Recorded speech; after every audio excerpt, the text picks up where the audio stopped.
Good morning mga lods, and mga ating niluto ngayon na ulam ng ating kadudod friends sa mga construction boys, no? Adobong manok na may lahok na kamuting pinirito. Ayan, yan yung ating niluto ngayon. So ayan, handa na po itong iserve. So sa lasa, panalong panalo, pang lasang Pinoy. Yan nga sinasabi ko. Yung mga nagda-diet, sira naman dito. Ayan. So ayan, God bless po sa inyo lahat.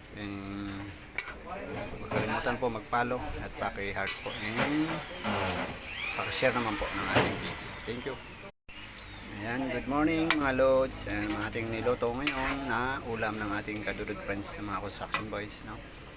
Adobong manok na may lahok na kamuting pinirito.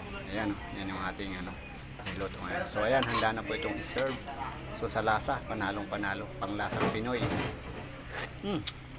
Yan nga sinasabi ko. Yung mga